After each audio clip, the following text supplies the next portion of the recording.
Hi guys, welcome to my course on Python Django tutorials. First of all, I thank you so much for being here. In this quick intro, I would like to show you guys what you will be learning in this small and effective session of Python Django tutorial. Before you directly jump into making any projects, you first need to understand the basics of that particular language, right? So first and foremost, we will be talking about what exactly is Django and why should we use that. When it comes to web development, there are many frameworks like PHP Code Igniter, Laravel, Symfony, then this Java Spring, and we have Node.js, React.js, AngularJS, and there are a lot more. But why are we learning Django? And yeah, this is the topmost questions asked in an interview for beginners. They ask you why Django. We will also be discussing about the Django developer salary, how much money you can earn by learning Django. Okay, we will be learning how Django works. You know what, Django follows MVT software design pattern. So we are going to have a closer look at how exactly it works. This course is designed for the beginners who want to get started as a Django developer. In this course, you will learn everything about Django that you need to get started with the real web application. After completing this course, you will gain the clear understanding of the Django Web Framework, how to work with it, and most of everything, you will get that confidence to work on live application. So when the basics are clear, then you can move forward with learning advanced stuff about any programming, right? Alright, who am I? I am Ratan Kumar, a professional software developer having over 7 years of Python experience. I love to talk about programming and I'm so excited to teach you guys to become a better software developer. Alright, that's it for now. Enroll into this course and get started with your Python career. Once again, thank you so much. I'll see you inside the course.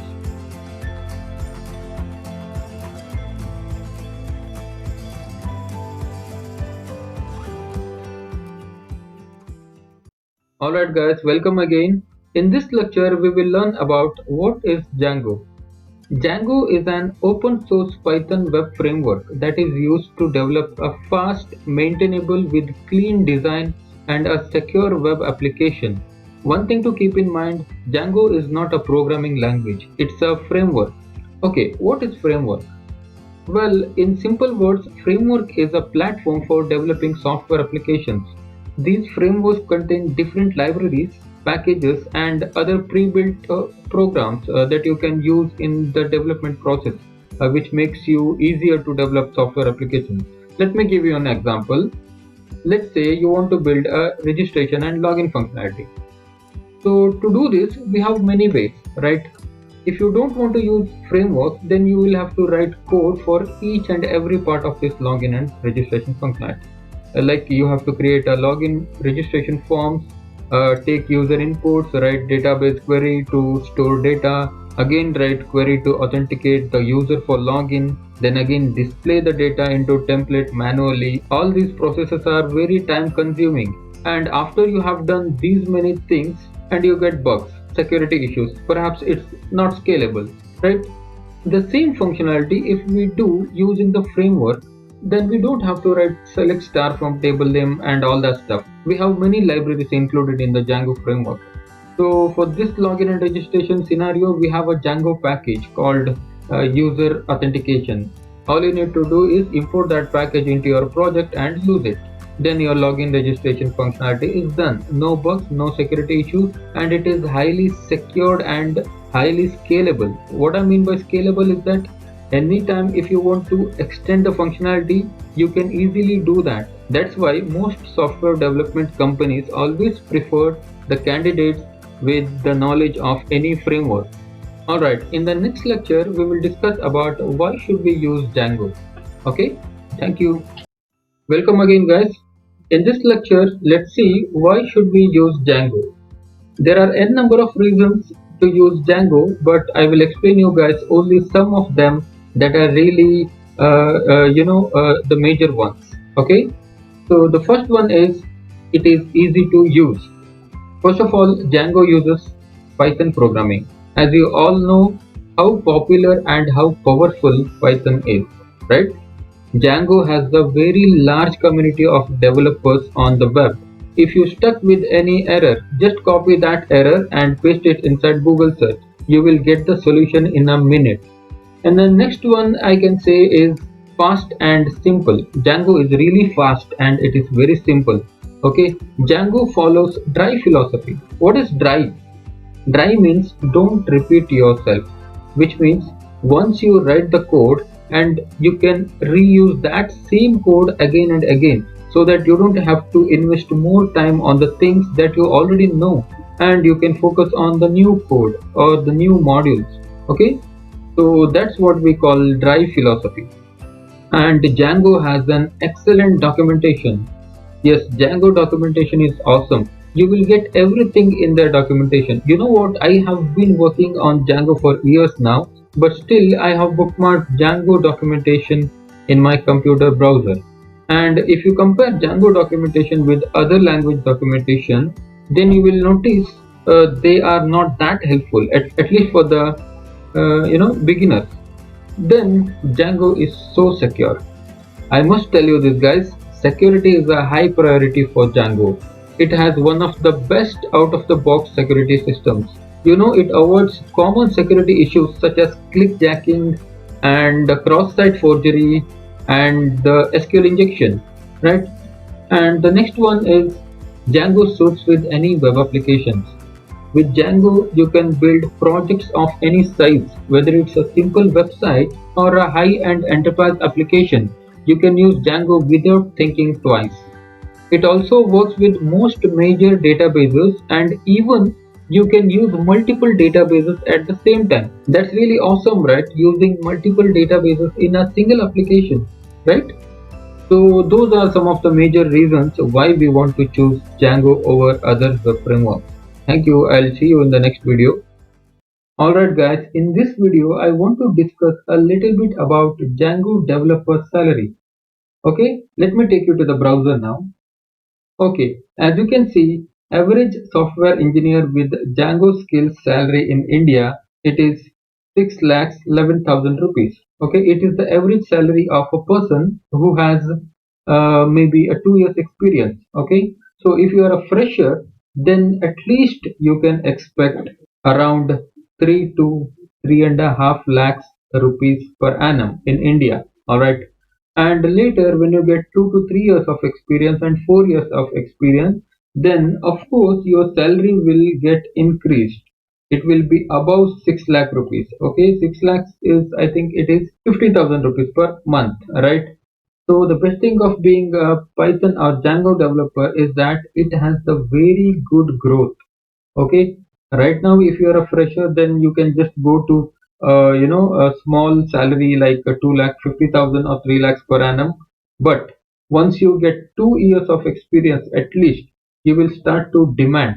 So what I mean by demand is you have the 2 years of experience, right? So when you go to the next company, you can just directly ask for 70% hike.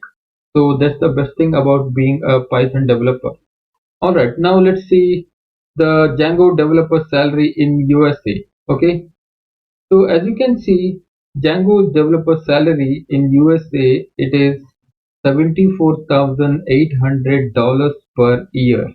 Yes, it is true. In countries like USA, they pay you very high salary. Okay, so here if you read this, the average Django developer salary in USA, it is $74,800 per annum, or it is $38 per hour.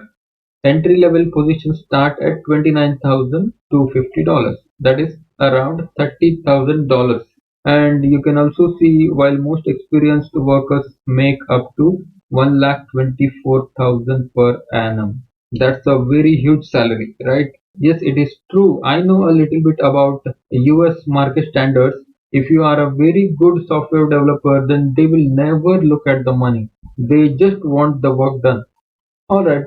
So if you are in the other countries like Pakistan or some France or somewhere else, I don't know from where you are, but you can expect a little bit similar to these figures. Okay, not as much as $74,000 a year, but still, at least you can expect if you get $20,000 per year, it is very good, right? It is not a small money.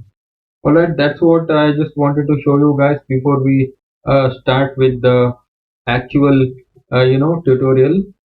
All right, next let's continue this in the next lecture. Okay, thank you so much. All right, guys, welcome to the first lecture of this course. Before we get started with the project, we need some softwares, right? So for this project, we need two softwares. One is Atom Editor and another one is Git Bash. Okay, so if you have Atom Editor, then that's fine. If you don't have, then just go to this atom.io. Okay, so this is the website where you can download Atom Editor. Okay, click on this download button and it will get downloaded into your system. And to install it, it is a very simple process. Just hit next, next, next and install. I have already installed it in my computer. So make sure you install it in your PC as well. If you want to use another code editor like PyCharm or Sublime, then that's totally fine. For this course, I'm using Atom. Alright. And next we need Git. Okay. To install Git, you have to go to this git-scm.com. You will be landed into this page. So here you can download for Windows. Okay. If you are using Mac, then it will show you download for Mac. Okay, so once you download it, then just install it. It is the same simple process. Okay, so once Git is installed, and if you go to this desktop and right click, you will see these two options: Git GUI here, Git Bash here. Okay, we will be using for the most part in this course, we will be using this Git Bash here. Okay, all right. So make sure you install them, and I'll see you in the next video. All right, thank you. All right, guys. I hope you guys have installed the code editor and Git Bash now. So the next step is installing Django, right? But before that, we have to set up something else that's called virtual environment. But we have a question now. Why do we need to install this virtual environment? Well, we have to install this virtual environment because we want our project to be in an isolated place. What I mean by isolated place is that we want our project to be in a separate place so that the packages that are installed in our global system will not conflict with the packages that we need for our project. Right? That's why we have to install this. Let me show you what I mean by this. I'll take you to the desktop now. Alright, we are in the desktop now.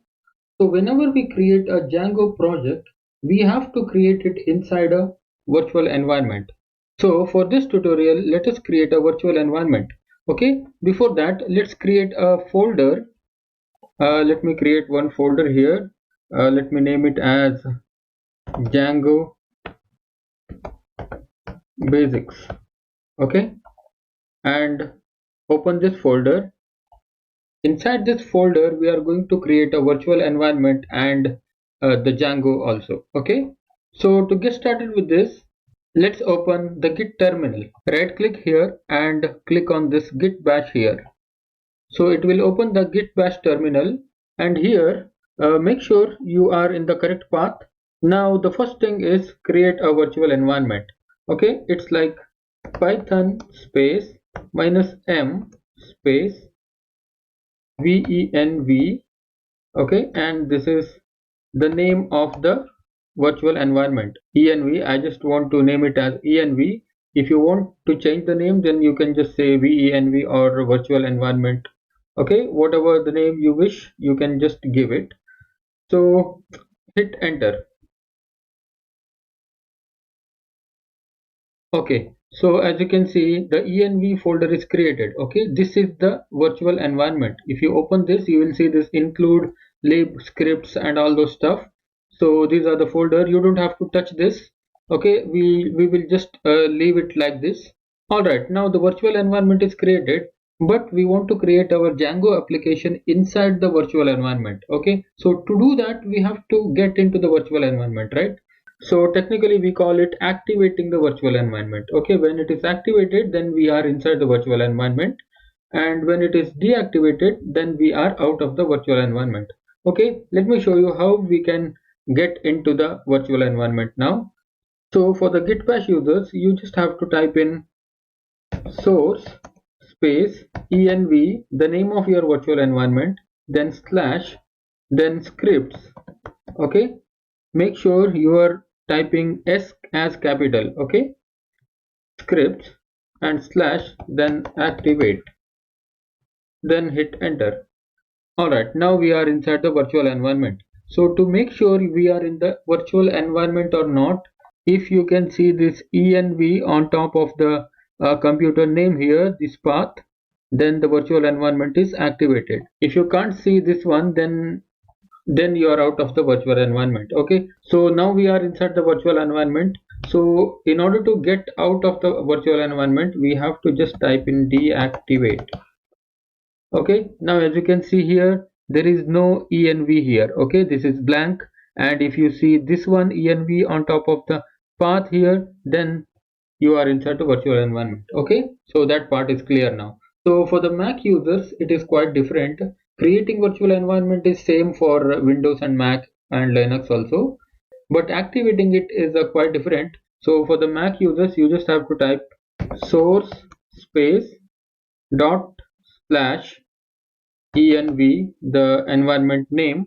So this dot slash is we are referring to the root directory. So that's why if you don't, you can try. If it doesn't work, then you just remove this one and try. Okay, so then it is bin slash activate and hit enter. So when you hit enter, it will get you inside the virtual environment. Okay, so of course this is showing me error because I'm not using Mac, right? All right, now let me tell you why we installed this virtual environment. So as I said before, our packages should not be conflicted with the global scope of the packages, correct? Let me tell you what I mean by the packages of global scope. Okay, now notice you are out of the virtual environment. Okay, so here if you type in pip freeze, so when you hit enter, it will show you all the Python packages that are installed inside your computer. Okay, let me hit enter now. Okay, now as you can, let me maximize this.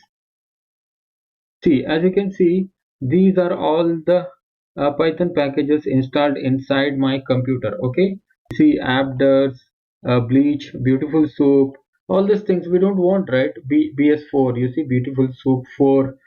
This is for the data scraping. We are not doing any data scraping here, right? We are just learning the Django basics, correct? So, so this might conflict with our Django packages. That's why we installed virtual environment. So now let us get into the virtual environment. It is source space env slash scripts slash activate. Okay, all right, now we are inside the virtual environment. Let me type pip freeze again. Okay, let me hit enter. Now as you can see, there is no packages installed in this virtual environment. So that means it is a fresh virtual environment. So there is no packages installed yet. And this is clean now. Nothing is inside here. We are going to install Django here. Okay, inside this virtual environment. Alright, in the next lecture we will do that.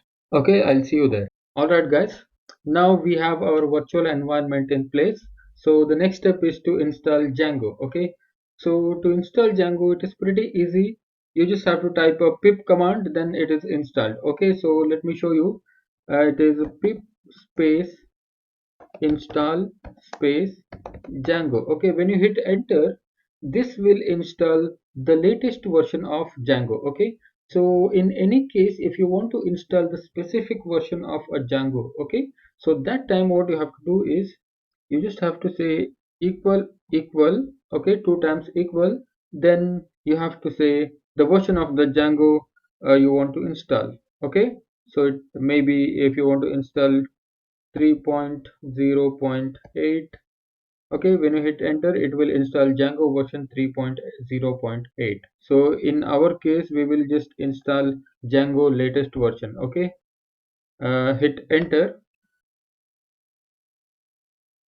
Alright, it will take a little bit of time depending on the internet speed you have. So not more than 1 or 2 minutes. Okay, so let's wait for this.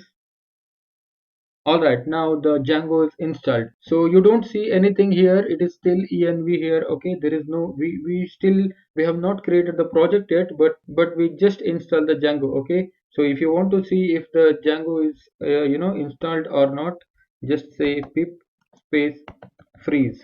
So what this pip freeze will do is it will list down all the softwares or all the packages that is installed in this environment. Okay, so let me hit enter. So as you can see, Django 3.1 is installed, which is the latest version. Okay, and this thing, PyTZ, SQL Path, and AS, all these things we did not install, but this comes with Django itself. Okay, these are the dependent packages, so you don't need to worry about that. Okay, now we have Django in place. The next step is to create a project.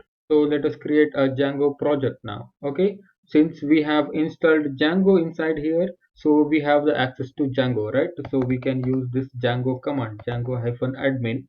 Okay, this is the command to create a project. Okay, Django-admin start project space the project name. In our case, we will give it as my project, and then space and dot. Okay, this dot is for it will create the project inside here, okay, with this virtual environment.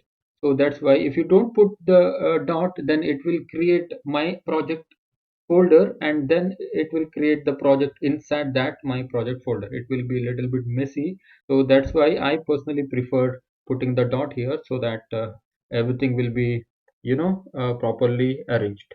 All right, let me hit enter now. All right, now we have created a project. So this is the time to run our first project. All right, so I'll explain what are inside these folders and files and all those stuff. But before that, let us just run the server so that we can see the Django, welcome page. So this is how we run the server. Let's say Python space manage.py space run server. Okay, this is the command, and hit enter. Okay, now you can see watching for file changes with stat reloader. That means our server is running now. So let's go to the browser. Here you have to type in 127.0.0.1 colon 8000. Okay, so this 8000 is the port number in which the Django application runs, and this is the localhost IP address. Okay, so if you are already a developer, you must be knowing this thing, this 127 localhost IP address. But if you are not familiar with this, no worries, it is just a localhost. That means your computer is acting as a server. All right, so that's why we can also say localhost colon 8000. Okay, so usually we do 127.0.0.1. all right, so now you have to hit enter. All right, so this is the Django welcome page. Now this is saying the install worked successfully, congratulations. Okay, so our Django application is running now. Alright, so now let's get back to the folder here. So I want to walk you through these folders and files. Instead of navigating the folders and files from here, we will just open this folder from our code editor. Okay, we are using Atom. So let me open the folder here. Open folder, and where is it? I think it is here. Okay, Django Basics. Select folder. Now all the folders and files are here. Alright, so here the first thing is the manage.py file. This is the one we used while running the server, right? So what we did, Python manage.py run server. Okay, you can see here Python manage.py. This is the one. Basically, this manage.py help us to do some top level admin things. If you want to look at what all this file can do, then just go ahead to the terminal, and let's just close this. I mean, the stop the server. To stop, you just have to say control and C. Okay, it will stop the server. All right, so now let's say python space manage.py and hit help. Run this command. So it has listed all the sub command of manage.py. So that means you can do all this stuff using manage.py. This is actually a top level thing, and you don't ever have to edit this manage.py file. unless you know what exactly you're doing. So by that time you should be an expert in Django. Okay, just let us keep this file aside.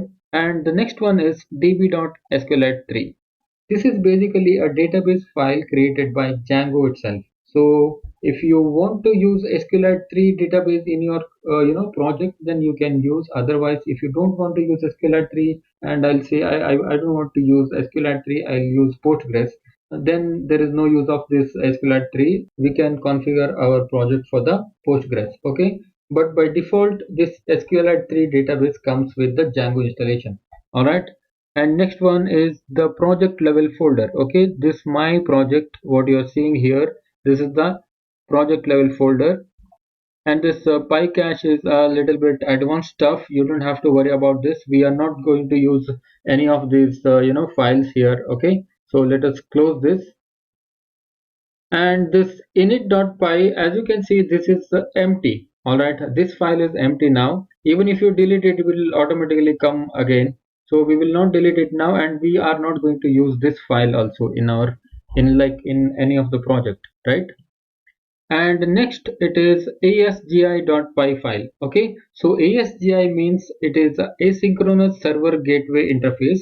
It is related to the server thing. We are not going to code inside this file. Okay, so this is the pretty advanced stuff, and it comes with the Django project creations. Okay, so and this wsgi also, we are not going to touch anything. If you notice properly, these both files are same. Okay, only this asgi and wsgi is different. So the next one is settings.py file. This is the file we'll be using a lot. Okay, so here this settings.py contains all the settings of our application. So if you see this, this is the base directory of our application. This base directory is nothing but this root folder. Okay, this root folder. All right, so that's what it means. This is the technical term, but just know that this base directory is nothing but this root folder. All right, and then this is the security key. This security key is actually a private one. You should never show this code to anybody. Okay, but in my case, I'm showing this to you guys because this is just a test project, right? So I don't mind if you see this security key, but make sure you never show this to anybody when you deploy your site inside the server. All right, so if you ever think that somebody knows this secret key, you can come here and change this key. All right, so that's how it works. And next one is, this is the debug. This is the pretty important setting in Django. Okay, so let me show you why we turned it on. Okay, that means why this debug equal to true here.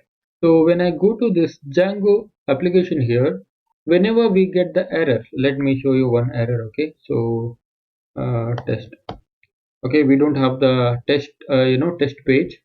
So what it will do is, wait, I think this server is not running. Let me run this python manage.py run server. Okay, all right, now let me refresh. All right, now as you can see, this page not found, and this is showing us using url conf project.urls. All these things are actually a private thing, right? This is about the code, right? We are not supposed to show the code to anybody unless you are a developer, right? So if you are the one who is developing this site, then it is fine. You have to turn this on. When you set this debug equal to true, you can see this page not found and error code and all this request method, then request URL, and this is the my project.url. All these things can be shown when the debug equal to true. But why this debug equal to true by default is because we are developing this application in the development server, not production server. You can also see the security warning here. Don't run with debug turned on in production. Okay, why this is showing like this? It is because when in the production server, your site is accessible to everyone, right? So in case anything happens in your website, then when the debug equal to true, then it will show the code to the users. Okay, so that's not cool, right? That is not good. Like security wise, it is not good. So what if the user is the hacker? Then he will see all the code, right, from his browser only. He will see the code, and it will be easy to hack your website if you want. Right? That is not right. That's why we always prefer using debug equal to true inside the development server, and when it goes to the production server, then you have to set debug equal to false. That's all. Okay. And then next comes is allowed host. So this is the list of allowed host, list of allowed domains. So here you have to say mydomain.com. Okay, if you want to run this application in another domain, mynextdomain.com. Okay, like this it works. So this is for the production, production server. So in the development server, you don't have to write anything to inside this allowed host. All right, and then next it is installed apps. I'll come to the apps in the next video. Okay, so the next will be, it is a middleware. This middleware is actually a pretty advanced stuff in Django, and it is auto generated by the Django project. Okay, so you will use this when we are sending the application to the production server, but you don't have to worry about this since we are learning the Django basics here. This is the advanced stuff, so we can just learn this later. All right. So the next one is the root URL config. Okay, this is actually the URL file. Okay, here what you're seeing here, this is the one, and this is our project name. Okay, this is the path of that root URL config. If you want to use this thing inside your anywhere in the project, then you can just use this one. All right. So that's how it works. And the next one is, this is the template, and we are going to use the template in our in this tutorial also. I will explain you what exactly is template. This is basically a HTML and CSS thing. Bootstrap also you can use.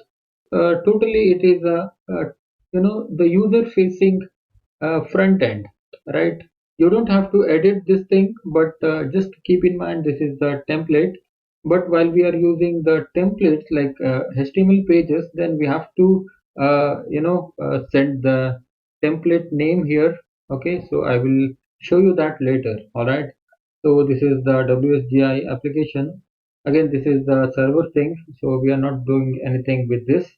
And here this is the place where we configure databases. All right, so currently it is db.sqlite3. Here this is the engine. So if you are using Postgres, then we have to change this from SQLite3 to Postgres. All right.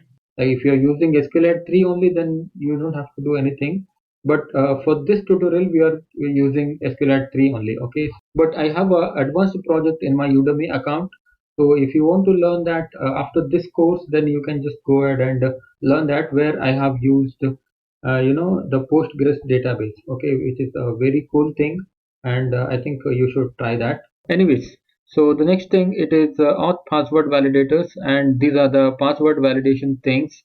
It comes in when we are doing something about login and registrations. The next one, this is a language code. Here you can set English US, and if you don't want to use English US, then you can say different language. Okay, and this is the time zone and all those basic stuff. And here this is the static URL. Okay, so I have a dedicated lecture for this static files, so I will explain you about this there. Okay.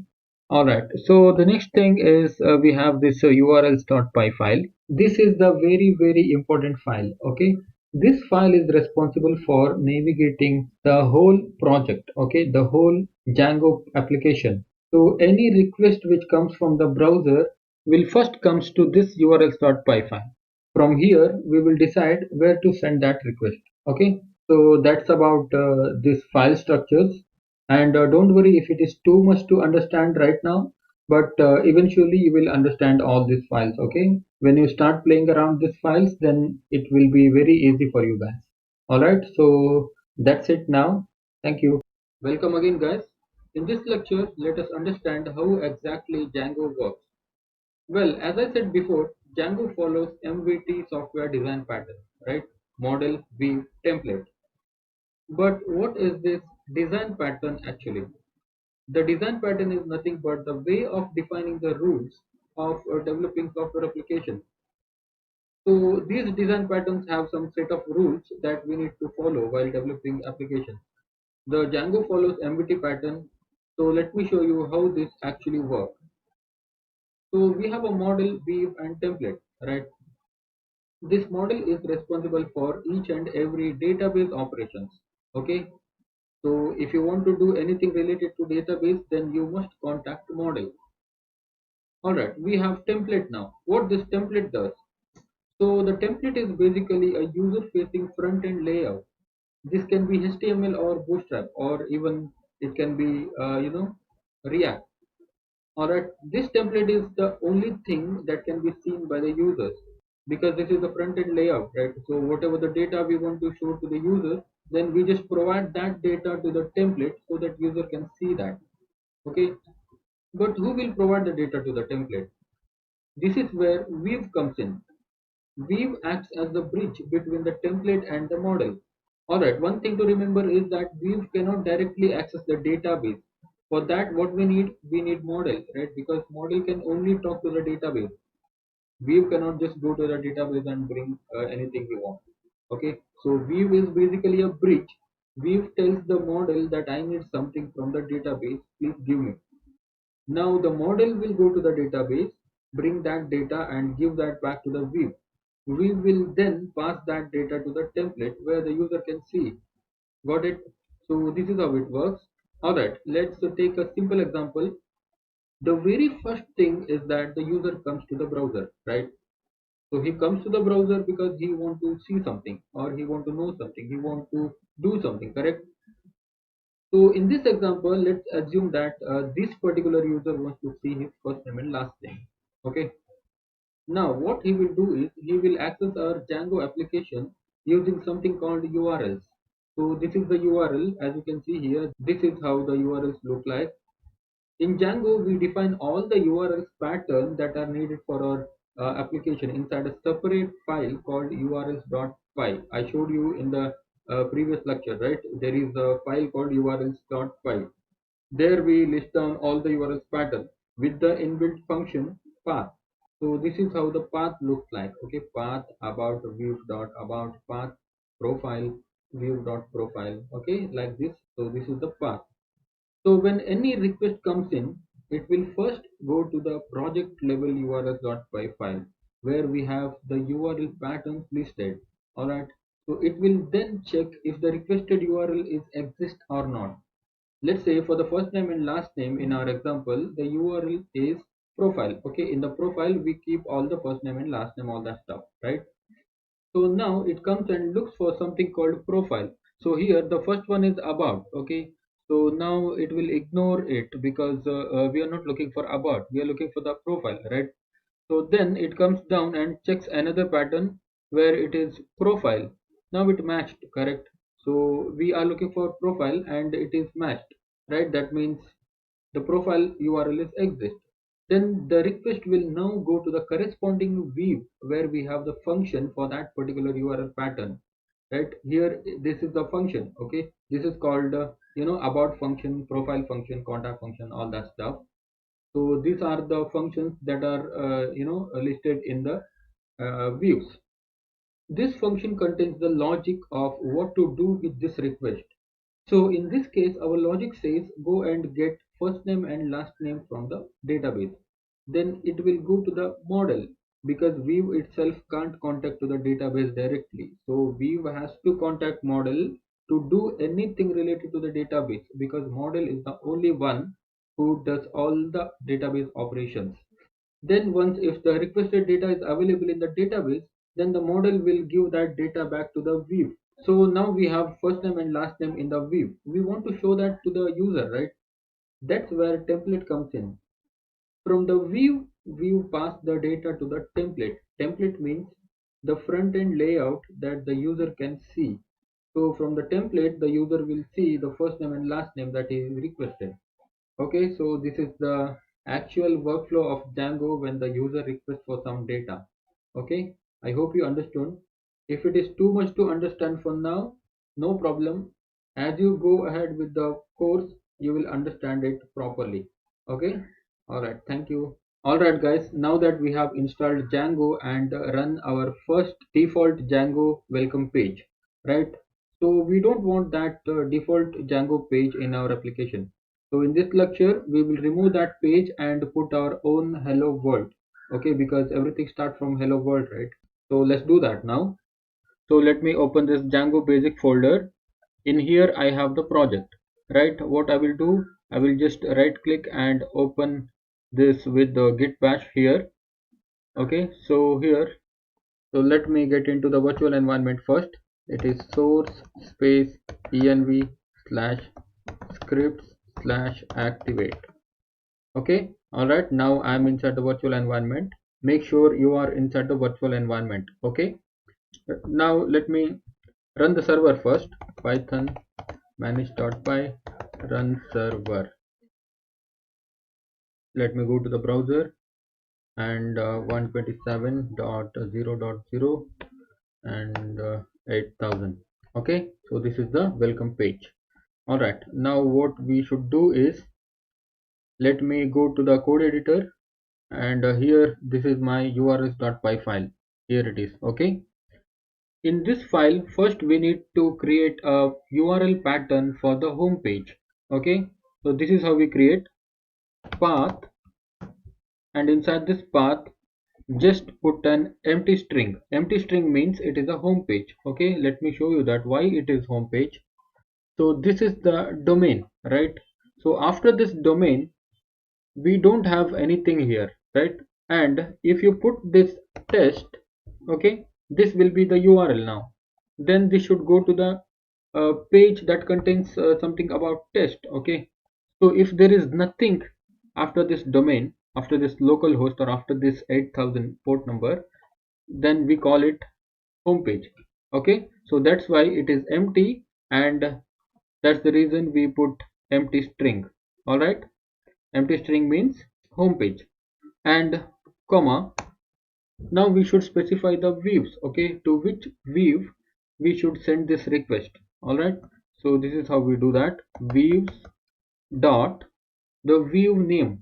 Okay, we don't have the view yet, and we have to create that. Okay, now right click on this my project and create a new file. Okay, here say views.py. All right, hit enter. Now the view file is created. Here what we will do is def. This is the function. Okay, this is how we define functions in Python. All right, let's name it as a home. Now we have created this home function. All right, so now what should happen is, inside the views, come back to this views.py and specify home here.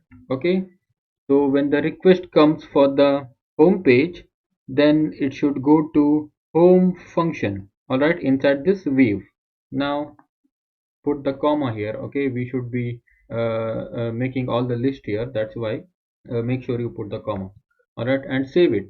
Since we used views inside this urls file, we need to import that view so that this will work properly. All right, this is how we import.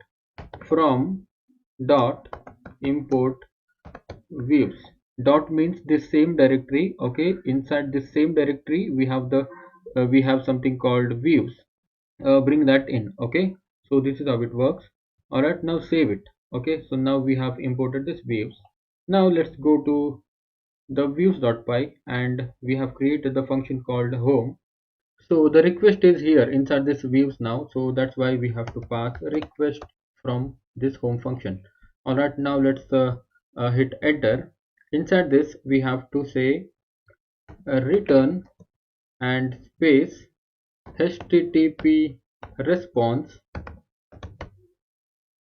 and inside this http response we should say hello world. Okay, we used http response here. In order to use this http response, we have to bring in this http response. Okay, from django.http import http response. Okay, Again, you don't have to remember all these things. Okay, don't worry.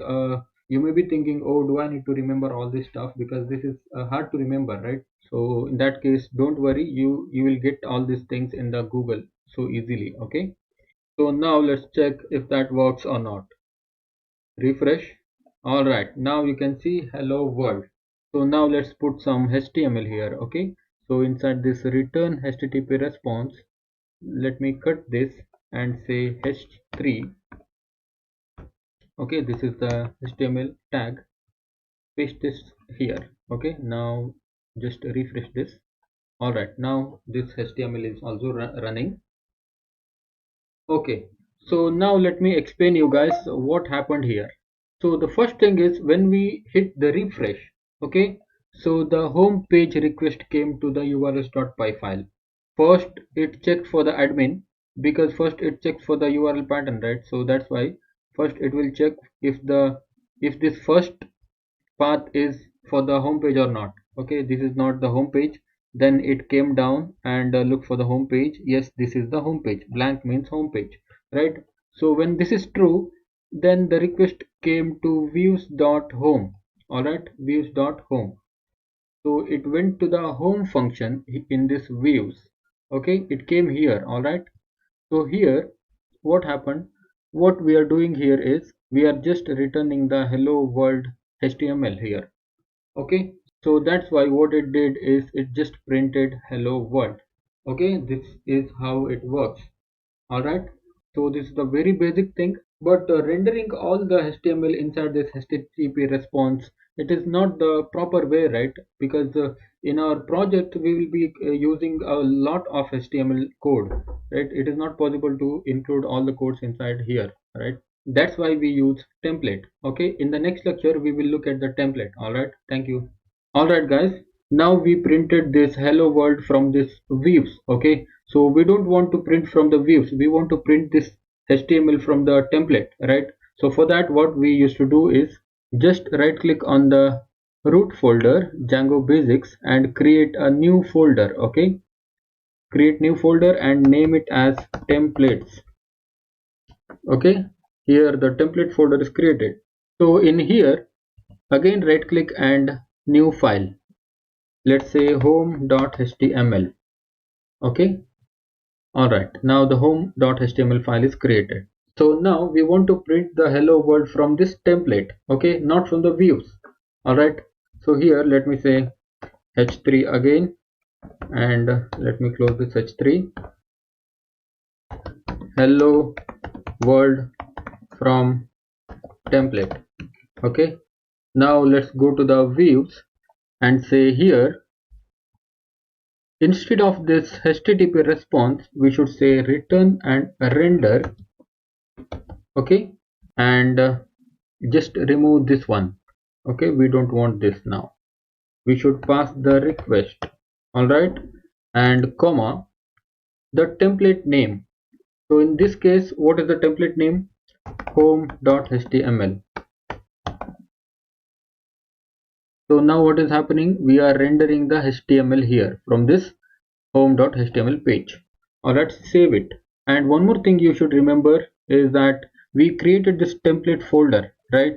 So as soon as you create template folder, you should first go to this settings.py file and you will see something called templates here. Okay, in this templates you see this dirs. This is the list, and here inside this open the single quotation and put that templates name and save this file. Okay, so let me take you to the URLs now. So the path is home, then it is going to the home view. Okay, this is the home function, and in this home function we are returning the HTML template. So if you notice here we have used render function. Okay, so we should import that render function here. So Django space, sorry, this is from Django dot shortcuts import render. Okay, so now if you save this and go to the browser and say 127.0.0 colon 8000. Then this is loading hello world from template. Okay, so this is how we load templates. All right, thank you. Alright guys, before we go further in this course, let me tell you what we will be building in this basic project. Okay, we are going to build a student directory where you will add the student data into the database and display it in the front end. So for that we will use Bootstrap. First we will make a simple home page, then we'll make a student app, then inside that app we'll make student directory so that you will properly understand how it works. Alright. So let's first use Bootstrap Jumbotrons for the home page. If you don't know Bootstrap, then just no worries, just follow along with me. It's very easy. Okay, so let me go to the new tab now, and let me say Bootstrap Jumbotrons. Okay, and you will get this result. Click on this, and you will see this. This is how it looks, and I want this, and I will just copy this one. All right, just copy this and paste it inside the home.html. Let me delete it, and now we should make a HTML skeleton, right? HTML head, body, and all those stuff. So what we will do is, if you are using Atom, then just press shift and exclamation mark and press tab. Okay, now you will see this doc type, HTML, and all those stuff. This is the HTML skeleton. Okay, so in the title, let's remove this document and say student homepage. Okay, so here inside this body, just paste what we copied. All right, let me indent it properly. Okay, so this is the code. So if you try to run this like this, then it will not run. Okay, see, Jumbotron is like this actually, so it should look like this, but it is not taking any CSS, right? So if you already know Bootstrap, then you know what is missing here. So we call it CDN. Okay, so we should include this CDN inside this page, then it will work. CDN is actually content delivery network, which provides you the inbuilt colors and inbuilt style to this page. Okay, so let me open the new tab and say Bootstrap CDN. All right, now let's go to the bootstrap cdn.com and copy this CSS. Okay, copy this CSS and go to your page. Here above this head, just open a link tag, and inside this relation Arial, this is the style sheet, and in the href you paste this one. Okay, and hit save. Let me remove this extra tag. Now if you reload the page, alright, now this is the Jumbotron, but this is the full width. We don't want full width, so let's go to this home.html, and in the div class Jumbotron, let's say container. Okay, container, and save. Now refresh. Okay, so this is how it looks. So let me just quickly change this. Hello, hello, let's say student. Okay, this button also, let me say instead of this learn more, let me say student list. Okay, when we click on the student list, we should be able to see all the list of student. Okay, so this is just demo purpose. You can just, so this is not looking great, but still for the sake of the home page, I just did this. So in the next lecture we will actually make the student apps and models. Okay, welcome again guys. Before we create apps, I just want to say something about static files. Okay, what this static files is that it is actually a CSS files and JavaScript files and image files, and all those files are called static files. Okay, so for example, this thing what we are using here, this is the CSS file. Okay, we used this CSS file as an absolute path, but this is actually the not a good way of using CSS. And the JS file also, and images also. It is not always a good idea to use absolute path. What I mean by absolute path is that this is actually the full path, right? So this is not the good way. So instead what we should do is we should only use this much. Okay, we should only use this much, and before this whatever comes will be dynamic. In Django there is a specific way of using static files. So what we'll do is let's make this CSS file as a static file. Okay, so just copy this full path and go to your new tab. Okay, and paste it and hit enter. You will see all these CSS. Okay, so this is the CSS. So select all this CSS here and copy. Okay, so now go to my project. Okay, here right click my project and create a new folder called static. Okay, and inside the static create another folder called CSS.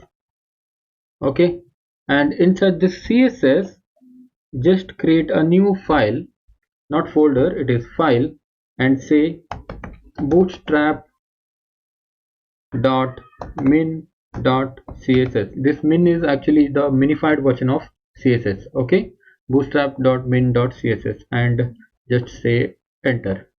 Alright, now we have the bootstrap dot min dot css here. So open this file and paste the code here. Okay, paste it. Okay, don't worry, this is not readable because this is the minified version of CSS. So just save this and let me close this one. Alright, now go to the settings and come down. You will see this static URL. Okay, above the static URL, let me say just comment it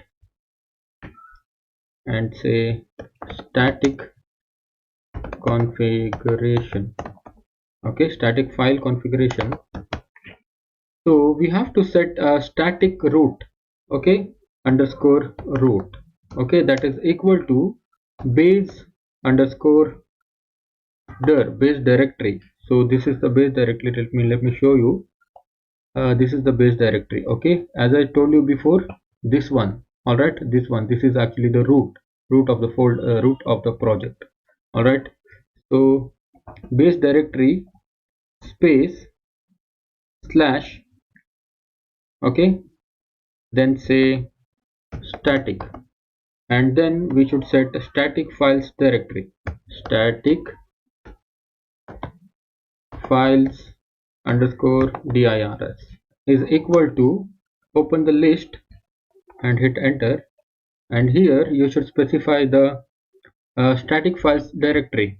Open the single quotation and say my project, because this is the my project, right? This is my project folder. All right, that's why we have to say my project, and we have the static folder here. Let's say static folder, put the comma here, just save it. Okay, so this is how we configure the static files.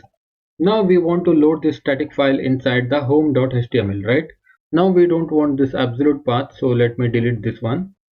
Okay, so instead of this we have to say open the curly braces and percentage static. Okay, write static and space single quotation css slash bootstrap dot min dot css. So this is actually the static path. So here we have already said my project static, and inside this static folder we have the css folder and the bootstrap.min.css file here. Okay, so this will load dynamically. We are almost done, but keep in mind whenever you use static folder inside any of the HTML, we should first load the static. Okay, so let me show you how we load that. On the top of your HTML page, open curly braces percentage and load space static.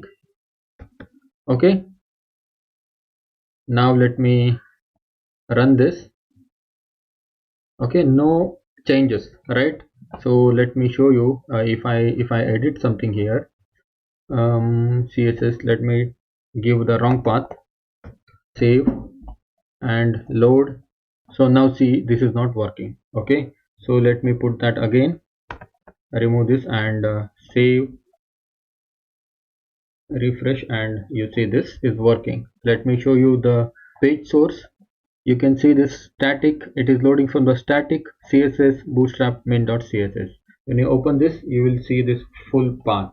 Okay, until this static means, okay, this static is nothing but this one, until this one. Okay, and this css bootstrap, and this is this path. Okay, so this is how we use static path. Alright guys, in this lecture we will create a student's app. So what is this app? App is basically a submodule of the project. Okay, there is a difference between app and the project. Alright, so project means the whole project or the application which contains multiple apps, but the app is a part of the project. So let's say we want to create a project which needs block functionality, user account functionality, and contact functionality. In this case, how we can arrange the project is that, let's say we want to create a project. Okay, so this is the project. Okay, so let's say project. So in this project, we need three submodules. The first one will be blog, and the second one will be accounts, which is for the user accounts. Then the next one is contacts, okay, for the email and all those stuff. So inside this whole project, we are going to create three apps. So here, so let's say this is one app and two app, three app. So this is blog, and this is accounts, and then this is contact. Okay, so just keep in mind, these are the apps. All right, these are the apps. Okay, and this is the project. So just to remember is that one project can contain multiple apps. All right, so that's what we call apps. So that's the reason in our basic Django project we are going to create an app called students. So to create an app, we have a Django command. Let's stop this server if it is running. Make sure you are inside the virtual environment, and let's say python space manage.py start app and space the app name students. Okay, just hit enter. So now the students app is created. If you go to the file structure here, you will see this is our project level directory, and this is the students app we created. Inside the students app, we have the views.py file. Okay, it is already created, and this is the test.py file. Here we can run some test here, and this is the models. Here we do some database operations, and this is the apps. This comes by default with the Django app creation, and this is the admin.py file. Here we write admin related code. Okay, so one more thing to remember is that whenever you create a app, you should first go to the settings.py file and go to installed apps section. Here in this installed apps section, and you have to add that app inside this installed apps. Okay, so this is how we add this. First is students, okay, dot apps dot student config, students config. Okay, and put the comma.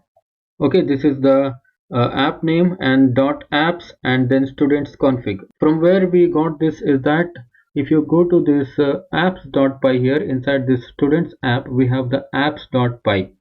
Okay, go to this apps.py and you have the class here, students config. Okay, this students config will go into this settings, this installed app section. Okay, just paste like this, you have to add. Okay, so just remember that whenever you create any apps, okay, any apps in your Django project, the first thing you need to do is add this apps inside the installed apps section.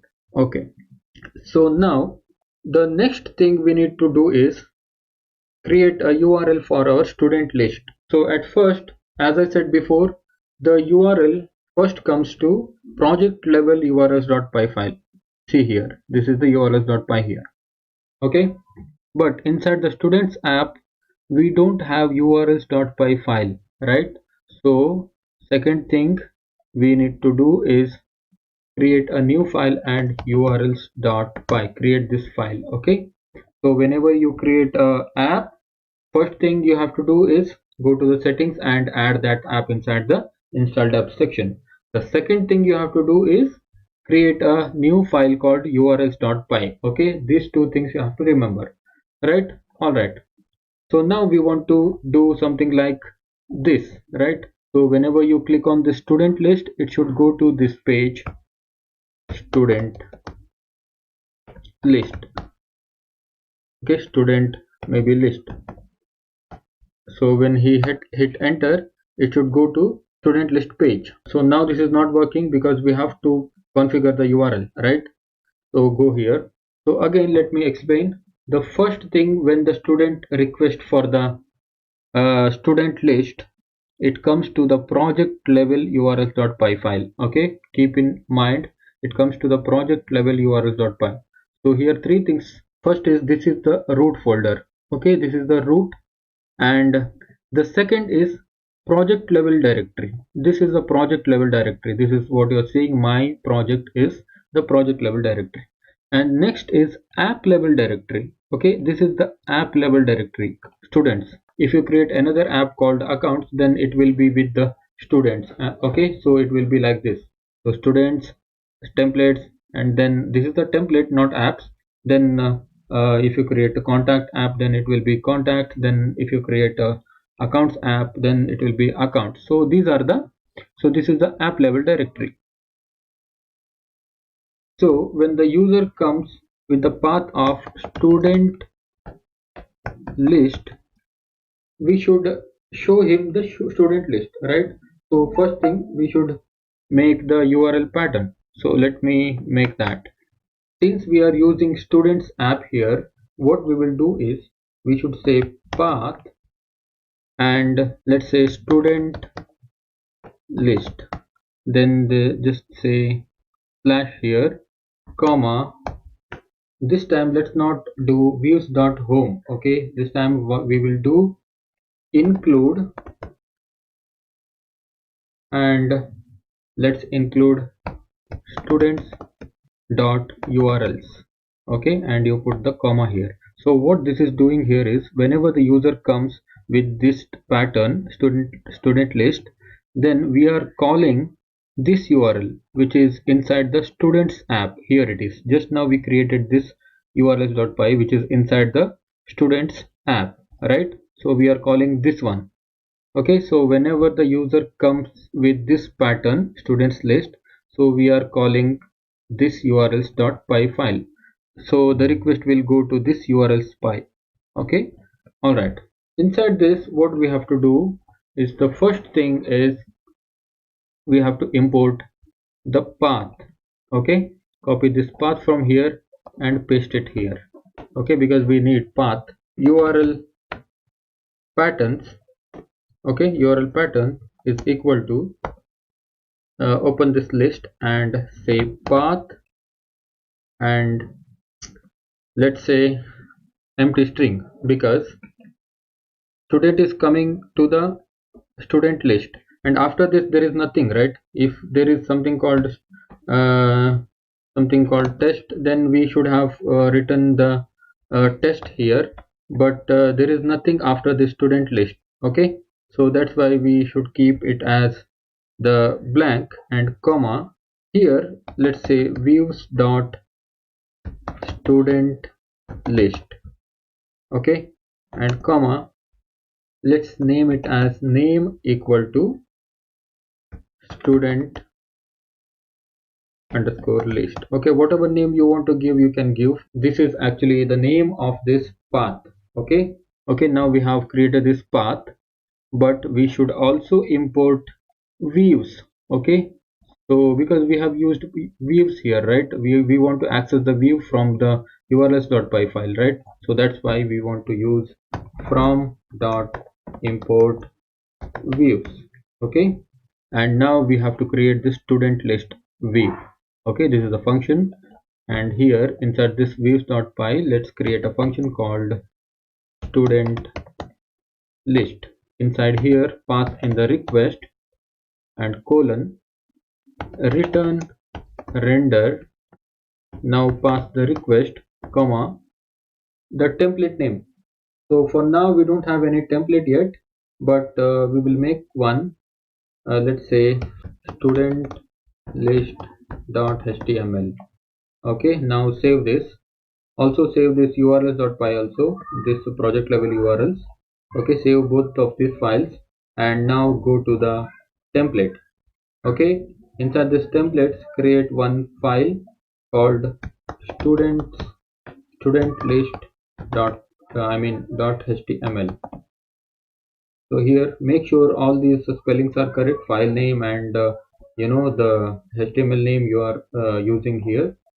So here let's say exclamation mark and tab. Let me say student list. Okay, this is the h2, this is the student list. Okay, so let's make sure everything is proper. The first thing is the request comes to this project level urls.py file, and here we have made the url pattern student list include students.urls. Since we have used include, we have to bring that in from the django.urls. Okay, path comma include. All right, so include students urls. Now we have to go inside this students and urls. Go to this urls and we have the view student list. Then this is a name student list. All right, so go to this student list.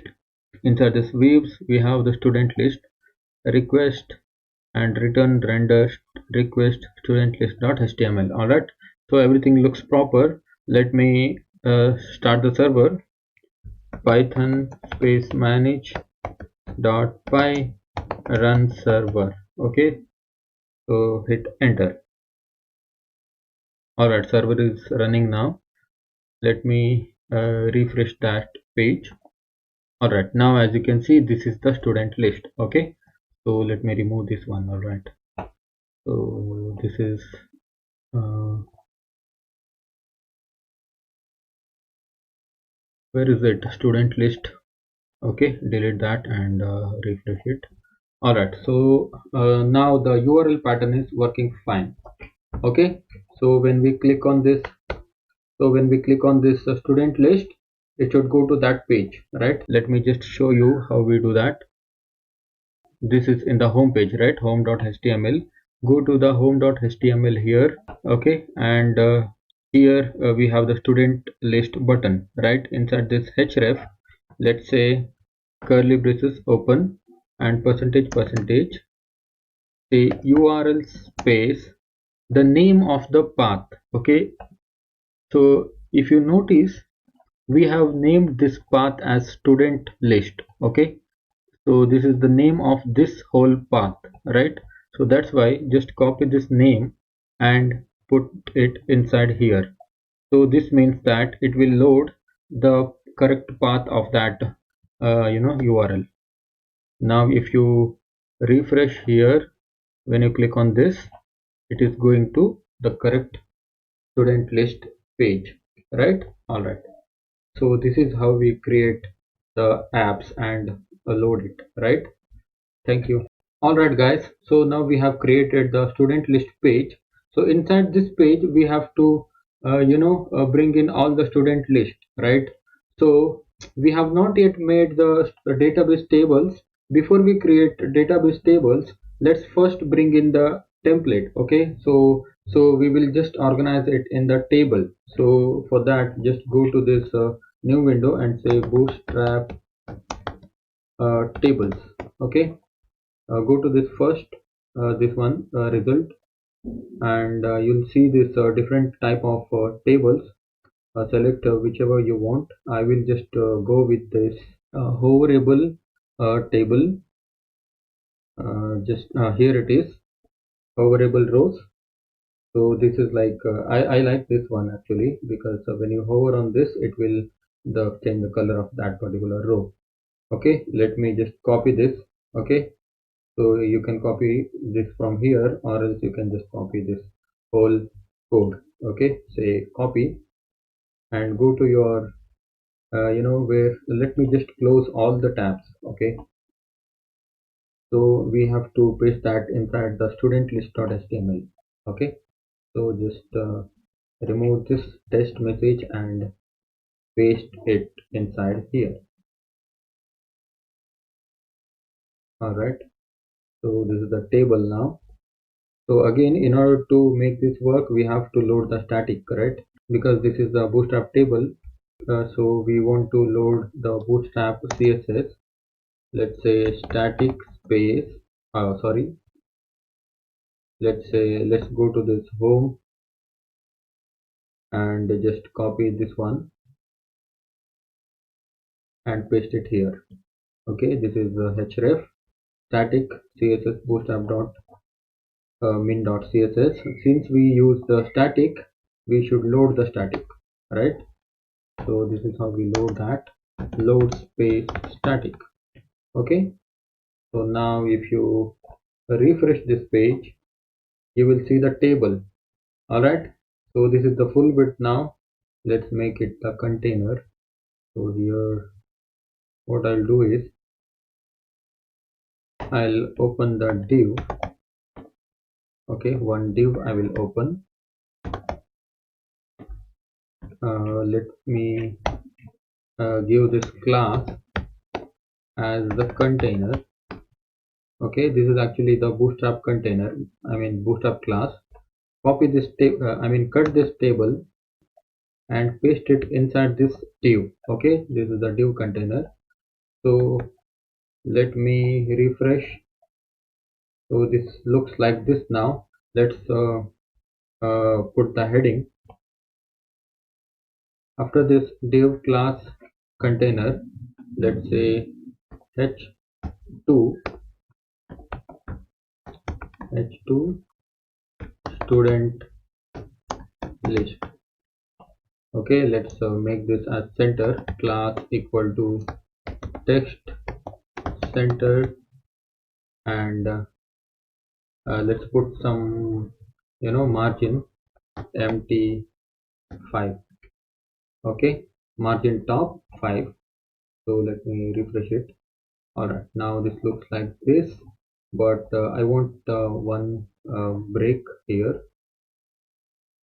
Let's break it here. All right, so that we get some gap to the table. All right, this is the student table, and this is where we are going to list down all the student data.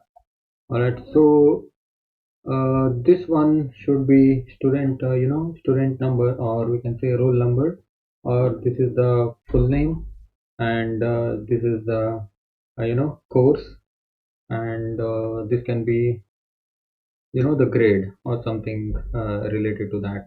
Let's do that quickly. So this should be okay. This is the tr. Here we have a th tag inside this. Write a roll number. Okay, the full name. Next we need the course and grade, and let's copy this one th and paste it here, and let's say gender. Okay, so let's add one photo also. Okay, so just copy this, and after this roll number add photo.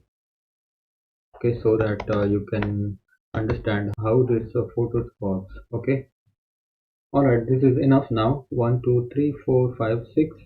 Just save this and refresh. All right, we have roll number, photo, full name, course, grade, gender. Okay, so forget about this, don't worry about this. So we need to create a database table now. Okay, so let's do that in the next lecture. All right, thank you. All right guys, now this is the time to make the model. Okay, so what I mean by model is we are going to create database tables for this roll number, photo, full name, course, grade, and gender, right? So let's go to this code editor and go to the apps, student apps, and the models.py. Alright, so here we need to create a class called student.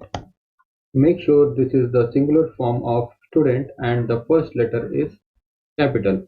Okay, and let's open the bracket and say models.model colon. Here we are going to specify the field names. The first field name what we need is the roll number, right? Let's say roll underscore number, let's say roll underscore no, that is equal to roll number is actually the integer field, right? So that's why models dot integer field. Okay, models dot integer field. Okay, so after that we need the photo, right? So we'll do photo is equal to models dot image field and upload underscore to, let's put the upload to path photos slash percentage capital Y slash percentage small m slash percentage small d, then again slash. Okay, what this means is whenever you upload the student photo, it should get uploaded into photos folder, and the this percentage y means this is the current year. Okay, so inside the photos folder, current year folder, and then slash percentage m means the current month, and then the current date. Okay, so this will be like photos slash 2020 and the current month, and then slash current date and slash the file name. Okay, so this is how it works. So once this is done, let's say the full name. Okay, full underscore name, that is equal to models dot char field. Okay, this is char field because these are the characters, right? So we will give this field a max length of max underscore length equal to let's say 100. All right, so the next one is we need, what we need is course, right? Course course is equal to models dot char field. This is also character, that's why let's say max length equal to 100. After that we need is the grade, right? Grade is equal to models dot char field, that is max length is equal to 100. Then we need the gender, right? This is equal to models dot char field. So for the gender, this should be male or female, right? So it should be like the select box, correct? So for that, what we do is, so here let's say gender choice is equal to, okay, open this bracket and hit enter and one tab here. Let's put another bracket, and inside this bracket let's say m comma male. Okay, m means male and comma, and again f comma female. Okay, so this will make the drop down. So what we should do here is choices equal to this gender choice. Okay, so put this here. All right, so this should bring us the choice, the drop down. All right, so this is done now. So one more thing is, whenever you use image field, okay, whenever you use image field, then you have to install something called pillow. This is actually a Python package to manage your images, right? So that's why we have to install pillow. Otherwise the terminal will give you an error. Let me show you that. See, we have the we cannot use image field because pillow is not installed. For this we have to install pillow. Okay, and we have identified two issues. The one is the pillow and another one is char field must define a max length, right? So where is it? It is student dot gender.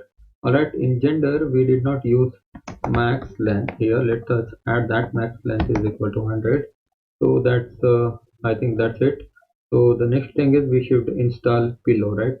So stop the server here, control C and say pip install pillow. Okay, and hit enter. All right, now the pillow is installed. So once this is done, so now we have to run the command called make migrations. That is python space manage.py make migrations. Okay, note the spelling here, make migrations, and hit enter. So here you can see migrations for students migration 0001 I mean 001 underscore initial dot py is created. This is where it is created. Okay, when you open this, so you will see this class here again. Okay, so now this is ready to create a table inside the database. So that's why we run the make migrations command. Okay, so now our model table is ready to be created inside the database. Okay, now when you say python manage.py migrate. Okay, so when you hit migrate, what it will do is it will just go to the database and create your table with the name of student with the id, roll number, photo, full name, course, grade, gender. We did not, if you notice here, we did not put the id inside our models, but the make migrations command automatically included this id as the primary key. Okay, so this is how the make migrations work. So we have to run this migrate command. When we run this command, it will automatically go to the database and create all the fields. All right, now let's hit enter. All right, now you can see applying students 001 initial, everything is okay, correct. So now our database is created with these field names. So this database and this data we created now is available inside where? Admin panel, right? If you go to this admin here, okay, when you remove this student list and put the admin, we have the server stopped here. Python space manage.py run server. If your server is stopped, then your pages will not work. Okay, so now this is working and hit enter. All right, now this is not my username and password. All right, this is the Django administration login panel. So in order to get into this administration panel, we have the username and password, right? So that's what we are going to create in the next lecture. Okay, thank you. All right, guys, now we want to get into this Django administration panel, right? So we don't have the username and we don't have the password yet, but we have to create that. So how do we create that? It is with the help of the commands. So the command is actually the create super user command. Okay, so if the server is still running, then just stop it and say python space manage.py create super user. Okay, so don't worry if you can't remember all these commands. I will attach the list of Django commands so you can download that and you can refer whenever you want. So in order to create the Django super user, we have to run this command. If you are using this git bash window, this command may not run because we have to say something called winpty. Okay, winpty space then the command python manage.py create super user. Okay, so when you hit enter, it will ask you to enter your username. Okay, so let me add my username. This is the classic username, that is Django admin. Now hit enter. It will ask you for the email address. Let me put mine, developer.rathan@gmail.com. Okay, and the password, put any strong password. Okay, don't put 12345. So just put any strong password, and the password again. Let me put mine. So you can see the super user created successfully. Now if you go to let me first restart the server. Python space manage.py run server. Alright, now let me refresh it. Okay, this is my Django admin and my password. Okay, put your password and hit login. Alright, this is the Django administration panel, right? So this is actually the ready-made thing. So this is the users. So as you can see, this is the username of your super user. You can see staff status is equal to slash. You can see staff status is like it is checked, and this is the username. When you click on this, it will open all the details about your user. So we did not put any first name and last name, so you can always come here and put your first name and last name here. Okay, so this is so if you want to change the email address, you can do from here. And the password, you see this, so this is automatically hashed. Okay, it uses SHA-256 hashing technique. So this is actually a very secured way of storing your password. All right, so this is all for the users, but we have created our model, right? We have created a student model, so we want that model to be here. We want to add some data in the student list, right? So we want that here. So in the next lecture we will bring that here. Okay, thank you. All right guys, in order to bring the model inside our admin panel, we have to just go to the admin.py file. Here inside the students app, we have something called admin.py, right? So here, what you have to do is you have to register your model inside the admin. This is where we control everything in the admin panel, right?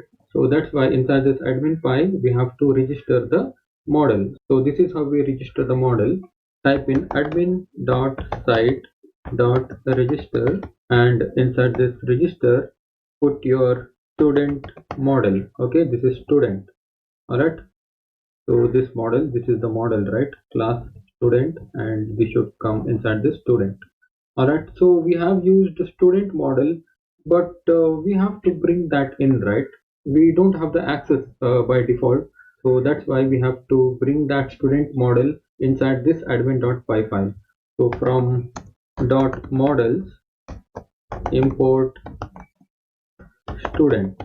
Okay, so now when you hit save and go to the browser, here if you refresh it, you will see this students model, right? So this is the students model, and let me click on the students. You will see there is no students, there is zero students now, because we have not added any students here. But when you click on this add student, you will see the roll number, photo, full name, course, grade, and gender. Whatever fields we did in the models.py file, it is replicating inside this admin panel, right? So now you are ready to add your data. Now let me add one student here. Let me add myself. Roll number maybe 101, and the photo. This is my photo. Okay, my name Rathan and Kumar. The course is computer science, and the grade is A. Okay, and I am male. Now let me save this. Okay, now you can see the student object 1 was added successfully. Now let me get into this student object 1. So roll number is added, Ratan Kumar added, and the course is added. grade and mail, everything is set properly. So, but when you click on this photo, okay, when you click on this photo, this is not working. Why is it not working? Right, this should be working, right? So this is not working because this is actually media file. Okay, this is a media file. In Django, we have static files, right? We configured static files in the settings.py file, correct? The same way we have to configure media files also. That is also in the settings.py file, but we have to configure that properly so that our all the media files, that means all the photos that we upload inside our application will work fine. For that, we will configure the media files. Okay. Now let me take you to the settings.py file here. The settings.py file is here. Okay, the project level directory, my project, and settings.py.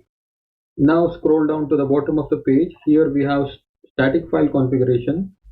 Okay, now let's say media files configuration. So here we have to configure the media files. So the first thing is media underscore root. Okay, that is equal to base underscore directory. Okay, see, same thing. Just copy this and paste it here, but instead of the static, put media. Okay, and next we have to set media underscore URL. Okay, and is equal to the same thing, copy and paste. Instead of the static, let's say media. Alright, so now we have set media root and media URL. So the next thing what we need to do is we just go to this urls.py file. Okay, the project level directory and urls.py, and this is the URL patterns. And after this list ends, just say plus and space, open the static function. Okay, inside the static, settings dot media underscore URL and comma document underscore root is equal to settings dot media underscore root. Okay, this is how we configure the media files. But we have used the static here, right? We have to import that, correct? So let's import that from django.conf.urls.static import static. Okay, and also we have used the settings here, so that's why we should do from django.conf import settings. Okay, just save this, and that's it for the that's it for the media file configuration. And one more thing I forgot to tell you while implementing this static file configuration is that when we put all these static files inside the CSS folder and all those stuff, we have to first run this command. Okay, so let me python manage.py collect static. Actually, we should have run this command while we implemented the static file, but I think I forgot that. I'm sorry for that. Anyways, since this is a small project, so it doesn't matter. But in the later, later when you start developing your big applications, then you should always keep in mind that when you configure your static files, you should always use this command. Okay, when you hit enter, it will collect all the static files. Okay, so we have created the static folder here, but as you can see, inside the root folder it has created the static folder, and inside that static folder we have some admin static folder also. All these are the static CSS files and JS files that is related for the admin panel. Okay, and we have this CSS. This is our bootstrap.min.css. Okay, this will collect, and this will use it for the website. Okay, so the next media URL settings is now done. Let me go to this again and refresh. Oh sorry, we have to run the server. Python manage.py run server. Alright, now it is loading. Let me upload this folder file, the photo again. Save. Alright, let me open that. And now click on this, and now you can see my photo is coming, right? Let us do one thing. Let's add some 3 to 4 students here.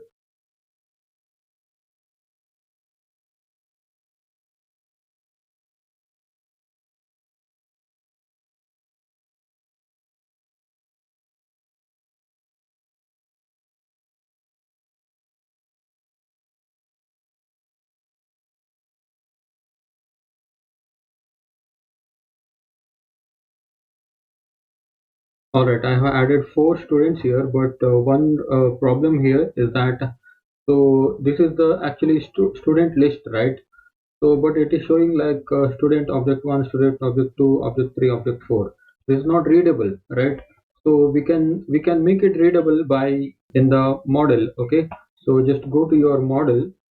So inside this student class def and underscore underscore str underscore underscore. Okay, this is double underscore and str and again double and underscore, and then this is self, pass in the self and colon return self dot the field name whatever you want to show in the list, right?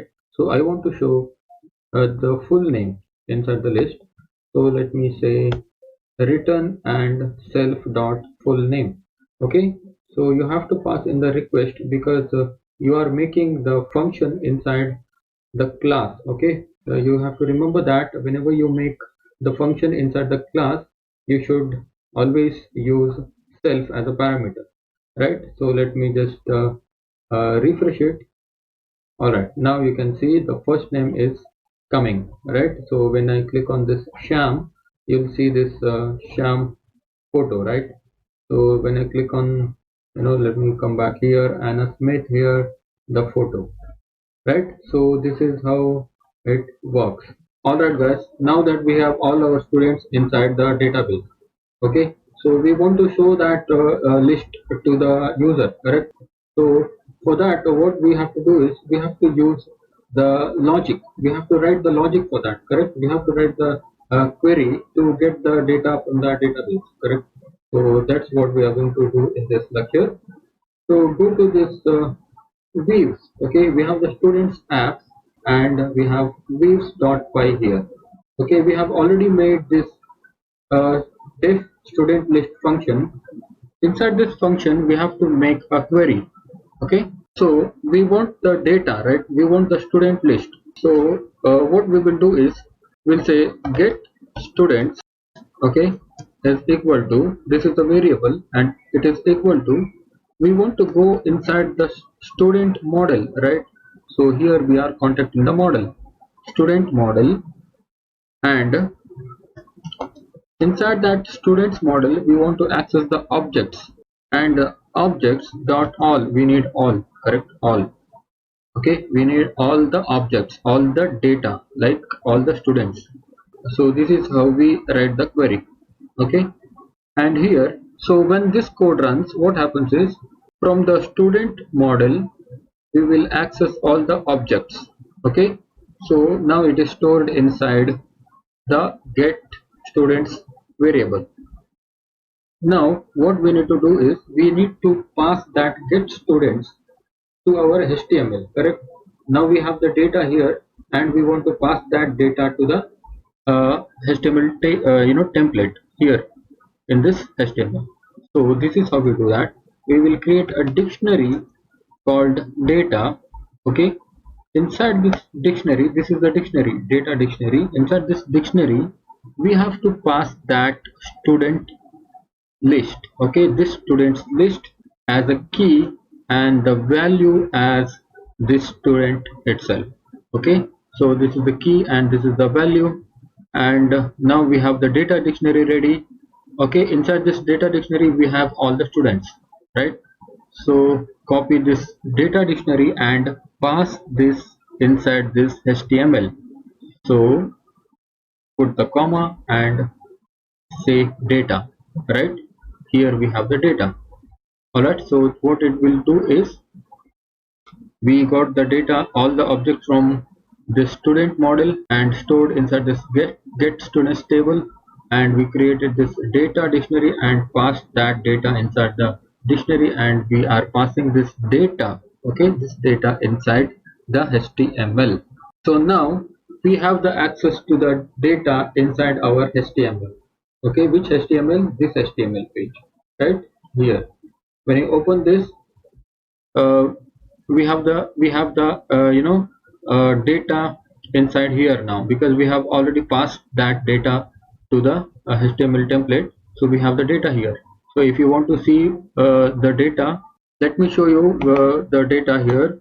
Let's open the for loop, because we want to look through all the data, right? Because we have many data inside, many students inside the database, so we want all of them. So that's why we want to iterate through all of the students, so that we print everybody here.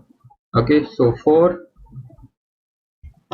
student in, okay, so for student in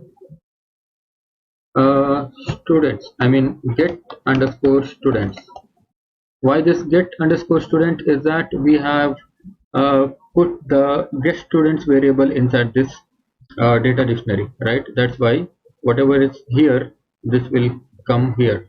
Okay, and this for student means this can be anything. It is like for I is equal to 0, I is less than or equal to 10, like how we do that in other languages. This is actually the iterator. Okay, you can use, if you want to use I, you can use that. Okay, or for the readable purpose, I will use student. And let me, once you open the for, you have to end for that. Okay, all right, now here open double curly braces and say student dot, and the field name, it is maybe full name. Okay, this is what I mean here. This is the full name. You have to put, this is just for the testing purpose. Okay, I just want to show you guys how it brings the data. Okay, let me save this, and when I refresh this one, okay, name student is not defined. Where is it not defined? Students views. Okay, all right. So what we did, the mistake is we used this student model, but we forgot to bring that student model inside this views, correct? So that's why from dot models import student.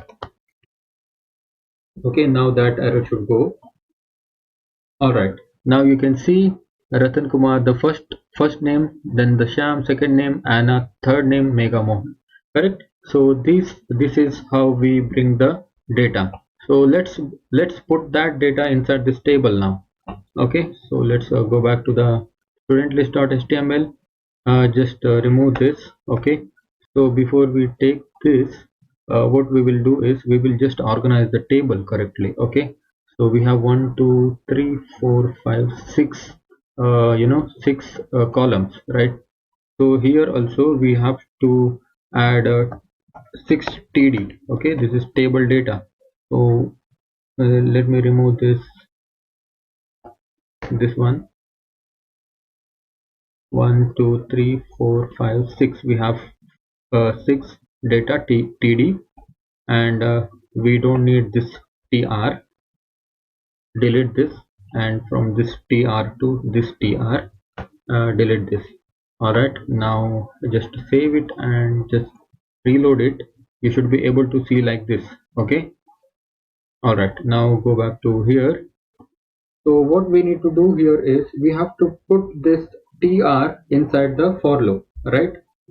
Let me show you how we can put the HTML inside the for loop. Okay, so what we did here is we already did the for loop, right? So just cut it from here, and above this tr start, this is the table row, right? So here paste this. Okay, and let me indent it, and we have to just cut this one and put it here. Okay, now save this, and now you change the data here. Okay, this first one should be roll number, right? So the roll number will be curly braces and student dot roll underscore number. Okay, and the next one is, this is photo, right? So for the photo, what we are going to do is, we cannot just put like this. Okay, we have to open the img tag. Okay, this is the HTML tag for loading the images. So here we should say source is equal to, now here we have to put that path. Okay, student dot photo. Okay, student dot, this is the photo, right? Photo, but we have to also put the URL, because so simply putting this student dot photo will not work, because we are not loading the photo from the database, right? We don't have the photo inside the database. We have the photos path inside the database, correct? But where is the photo? Photo is here, right? Here we have the photo, right? We created this photo, and 2020, this is our, we upload two photos, current year and the month and the date. Here you can see, this is where we have the photo, right? So that's why we have to put this path here, right? So that's the reason we put dot URL here. So this will load the photo path here, and and then it will render the photo, right? So that's how it works. And then we need to make the photo width, right? Width is equal to, let's say, 40, and height is equal to 40, because we want this photo to be smaller, like it should be thumbnails. Okay, and the next one is this one, the full name, right? Here student dot full underscore name. Okay, and the next one is student dot course, and the last but one, student dot grade. Okay, and the last one is the gender, double curly braces, and student dot gender. Okay, now if you reload this page, all right, now you can see all the data are listed down here. Okay, now this is looking like the square, but I want it to be in the round shape. Okay, what I will do is, I will say style, this is the inline CSS, style is equal to border radius, that is colon, let's say 50 pixel. Okay, so this should make our photo round. Okay, so this is how we load the data inside the HTML. So if you go to add another student here, 105, let's add another student, let's say one more guy here, let me say Sachin Kumar, and course is again information science, then the grade is B, gender is male, and save this. Okay, we have the Sachin here, and let's reload. Alright, now the Sachin is loading here in the HTML template. Alright, so that's the very basic thing what you have learned in this, in this course. But this is actually very useful when you move ahead with the new projects. Okay, so this is actually the very strong base for the Django development. So if you know all these things properly, then you are really going to do very well as a developer. So with that said, if you want to do a real application right away after completing this course, I have a real life course project for you guys. So if you want to do that, just watch my next video. It is about the bonus video where I will be giving you awesome discount coupon which is around 95%.